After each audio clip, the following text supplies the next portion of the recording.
Estamos de volta. O assunto de hoje é renegociação de contratos dos condomínios. Se você perdeu o primeiro bloco, volte, assista, porque tem muita informação interessante. E agora no segundo bloco a gente vai falar de rescisão, cláusula leonina, cláusula abusiva, ética, bom, muita coisa. Regina, síndica, Regina, advogada. O que é cláusula leonina e cláusula abusiva que se fala tanto? As cláusulas leoninas e as abusivas, elas estão ali equivalentes, né? São aquelas que ou imputam ônus excessivo a uma das partes, enquanto beneficia excessivamente a outra. É uma cláusula imposta, ela não foi combinada, não foi negociada, não houve discussão em cima dessa cláusula, trazendo aí, com certeza, prejuízo para alguém. Vou te colocar aqui na contraparede. Você assume um condomínio, onde o síndico, 30 dias antes de sair do seu mandato, ele assina um contrato com a administradora, renegocia com a administradora, não preço, simplesmente por nenhum motivo concreto, ele estende esse contrato com uma fidelidade de 24 meses e que para rescindir tem que pagar o restante dos meses. Então, se rescindir no primeiro, tem mais 23 meses, que foi um caso, estou te falando isso porque foi um caso que eu peguei semana passada, que um conhecido meu me ligou falando que se deparou com essa realidade. Eu perguntei se tinha motivação, não foi investido nada, não foi mudado nada, simplesmente antes de sair ele colocou lá, assinou um contratinho de estabilidade de 24 meses e rescisão pelo tempo faltante. O que fazer? E se enquadra nisso que você me passou? Na verdade, não. Cláusula abusiva e leonina, ela vai te implicar uma penalidade muito excessiva. E você não discutiu. No caso, o síndico assinou, ele discutiu esse contrato. Foi um contrato bilateral válido perante a lei, né? E os contratos, eles são submetidos à pacta sunt servanda. Quando o judiciário intervém, quando ele interfere e muda aquela situação, quando tiver uma cláusula que te onere demais, que não esteja dentro de uma realidade. Tá? Então, essa questão, cabe a busca do judiciário? Cabe, mas a decisão ali demandará toda a análise do contexto. Se teve alguma irregularidade, se feriu a lei em algum momento, se o síndico realmente agiu de má fé e demonstrar isso, senão o contrato é válido. E aí, acho que cabe muito, né? Porque nessa posição, para mim, é claro que agiu de má fé, né? Eu não fico em cima do muro. Uma coisa é o juiz, você demonstrar Sim. isso para o juiz. Mas é claro, você está saindo, o contrato é 30 dias. O contrato padrão de administrador é 30 dias e sem multa. Sim. De repente, você está saindo e faz um contrato de 24 meses com multa dos meses restantes. Interesse.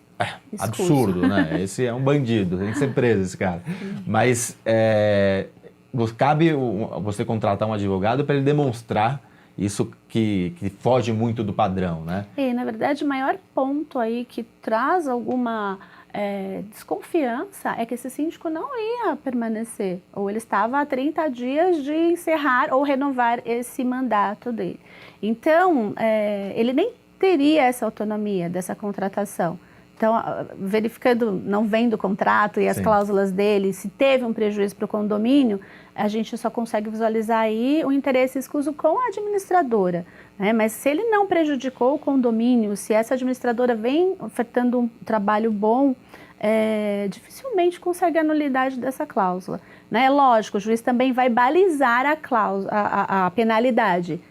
Pagar o restante dos meses é uma cláusula abusiva. Você tem que determinar uma multa. A legislação civil, ela tem ali uma baliza, tá? Então, você não vai, certamente, se você for para o judiciário, não vai ter que pagar os 23 meses. Uhum. Mas alguma multa vai ser ali balizada pelo judiciário também. Legal. Gustavo, como que na questão de multa e rescisão, como que você costuma fazer? Você falou que muito bem sobre o SLA, a questão contratual, como que você entende a questão de multa e rescisão? Olha, eu acho que a prestadora de serviço, seja qual for o ramo de atuação, ela tem que estar disposta a entrar prestando serviço com qualidade. E se ela prestar o serviço com qualidade, isso tem que bastar para que ela permaneça no condomínio. Então, eu sou totalmente contra a assinatura de contratos que prevejam ali uma multa na rescisão. Como a Regina bem colocou, você pode contratar uma empresa de CFTV e ela vir ali investir e instalar todas as câmeras para você e não cobrar nada. Aí você sabe que tem um capital investido e que ela vai ter que diluir, então tudo bem você manter uma contratação por X tempo que você sabe que é o necessário só para diluir aquele investimento inicial. Deixa eu fazer uma vírgula. Acho que nesses casos, aí eu vejo dessa forma, quando você... E aí é muito cabível, né? Porque a empresa às vezes investe 100 mil reais, por exemplo, ou 50 mil reais num condomínio. Então, obviamente que ele precisa ter uma garantia, né? Que ele vai ficar a determinado prazo, senão isso não vai retornar para ele. Ele não é filantrópico, né? Ele está prestando serviço, tem que ter lucro também. Mas acho que aí cabe, talvez, não é obrigatório por lei, a gente sabe, mas em questão ética, né? Questão moral, você chamar uma assembleia para discutir, né? Porque aí você está falando, ó, gente, eu consegui uma empresa, é ótimo, eu tenho 3 empresas que oferecem esse serviço, mas vai amarrar a gente aqui por 2 anos. O que vocês acham? Eu acho que vale a pena. Vamos dividir por amarrar por 2 anos, por 4 anos, por um determinado tempo. Eu acho que é importante discutir em assembleia. Mais uma vez, não é necessário, não é obrigatório. Não, a legalidade não te obriga a isso, mas acho que em termos morais, acho que pode ser um aspecto interessante. Não sei como você vê. Eu concordo plenamente. O síndico tem autonomia para isso, mas todas as decisões que o síndico conseguir compartilhar ali com a assembleia, com os condôminos, isso dá para ele, demonstra transparência, dá para ele um pouco mais de segurança jurídica e permite que os condôminos participem efetivamente da gestão do condomínio. Acho muito importante, é válido sim. Regina, vamos mudar um pouco a visão. Será que... Agora sai a Regina advogada e volta a síndica. Será que em alguns contratos vale a pena espremer demais? Porque se coloca do outro lado, né? Isso é uma pergunta para os dois, depois, Gustavo, você vai dar sua visão sobre esse aspecto. Se coloca agora como síndica profissional. Você tem, vamos fazer um exemplo aqui, uma hipotética, você tem 10 condomínios, né? E aí cada condomínio te paga 5 mil reais, por exemplo. E aí um condomínio te espreme, e daí você aceita cobrar 2.500. Um exemplo, isso aqui é só... Será que, não a Regina, mas será que as empresas prestadoras de serviços não vão dar menos atenção para aquele contrato? Será que a gente não tem que também... não estou dizendo que você faz isso, nem que você, Gustavo, fazem isso. Será que nós, administradores e síndicos, não temos também que medir um pouco a mão do aperto? Queria a sua visão sobre esse assunto. Sem dúvida nenhuma. Porque se você está tirando, vai sair de algum lugar. Então, a gente falando de prestação de serviço, de mão de obra, você pode ter não recolhimento dos requisitos obrigatórios, dos impostos obrigatórios, do INSS, do Fundo de Garantia. E isso está, assim, o mercado está impossível de tantos casos, assim. Então, quanto mais você espreme, julgando trazer uma economia, você está trazendo prejuízo futuro. Primeiro que esse serviço não vai ser bem prestado, né? Em alguns casos. Por exemplo, não vamos nem falar da portaria, vamos falar da bomba, manutenção das bombas. Você reduziu tudo. Ele vai ali só quando você chamar. A preventiva dele vai ser péssima, sabe? Então, você vai ter um prejuízo muito maior. Porque ele vai começar a fazer o quê? Deixar com que tudo vá se deteriorando e ele vai ganhar te vendendo peças.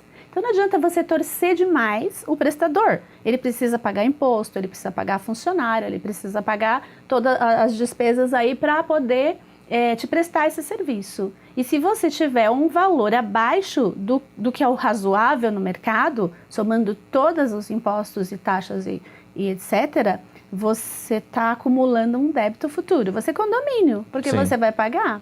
Não Exato. Tem escapatória, você é responsável subsidiariamente. Sempre. Né? Então, não tem escapatória. Tem que triar realmente, se é um valor de mercado, pedir planilha aberta. Eu peço para todos os meus prestadores, planilha aberta do seu custo. Se ali está a cesta básica, se está o Vale Transporte, se está o INSS, o Fundo de Garantia. E com a planilha aberta, você sabe até a margem de lucro que aquele prestador está conseguindo obter com o seu contrato. E é aí que você negocia, né? Na base de lucro dele, não no restante. Gustavo, não dá para errar o peso da mão, né? Não, perfeito. A renegociação ela não pode ser uma conta de soma zero, onde um necessariamente tem que ganhar para que o outro tem que perder para que o outro ganhe. Tem que ser o resultado de um ganha-ganha. Como você vai fazer isso? Sabendo o que o mercado oferece, fazendo um benchmark. E aí você vai conseguir exigir daquela empresa que ela preste um serviço de qualidade pelo preço de mercado. Perfeito. Eu vou aproveitar esse assunto e vou chamar um quadro que é o Aplicando Advertência.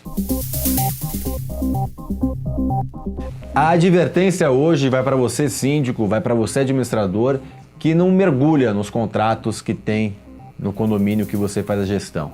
você precisa entender todo esse contrato, você precisa verificar se ele está no mesmo valor da média do mercado. Você precisa verificar se ele tem metas, se ele tem um escopo bem definido. A renegociação deve partir do conceito de melhor custo-benefício. Não adianta também apertar demais e se achar maravilhoso porque conseguiu pagar metade do preço. Talvez seja metade da qualidade que vai ser entregue para você. Então, esprema o que dá para espremer, mas foque na qualidade. Pagar o justo com qualidade de prestação de serviço, que é o que os seus condôminos, os seus moradores merecem. Regina, trago para você uma palavra final. Te agradeço antes de você fazer suas considerações. O programa passa muito rápido e volte sempre aqui porque é muito rica a sua participação e parabéns pelo sucesso na sua carreira. Eu que agradeço sempre a oportunidade de estar aqui com vocês, né? Falando um pouquinho dessa área que a gente adora. Síndico tem que amar, porque é bem complicado ser síndico, né? Em relação aos contratos, a minha sugestão é sempre consultar o departamento jurídico mesmo do seu condomínio, mesmo você sendo advogado síndico, você tem um jurídico que é totalmente desnivelado, desconectado da gestão, né? Então ele vai focar só na parte jurídica mesmo, para te orientar, para te dar suporte e sempre pensar que quando você espreme demais, pode explodir de um outro lado aí a questão, né? E quando você pensava que estava contribuindo, ajudando, melhorando, você trouxe aí um problema futuro.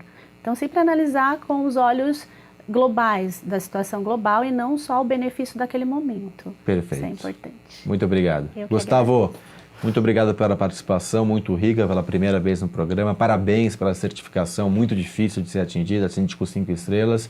E deixo um espaço aqui para você fazer a sua consideração final. Eu agradeço também, um prazer enorme estar aqui com a Regina, com você. Acho que o que ela colocou a respeito dos contratos é muito valioso. Os síndicos têm que se atentar a essa questão e no sentido de aprimorar sempre, melhorar as contratações, não aceitar nenhuma prestação de serviço sem contrato, estudar o que vai ser oferecido e dessa forma oferecer a melhor gestão possível para o condomínio. Muito obrigado. E você que está em casa, vamos mergulhar na disseminação de conteúdo de qualidade. Compartilhe, curta e faça com que nós cheguemos ao máximo de condôminos, máximo de síndicos, o máximo de administradores possíveis, para que juntos mudemos esse mercado e que qualifiquemos e que façamos ele muito mais profissional. E aqui na Conde TV, aqui no Condomínio em Pauta, tem muita informação de qualidade.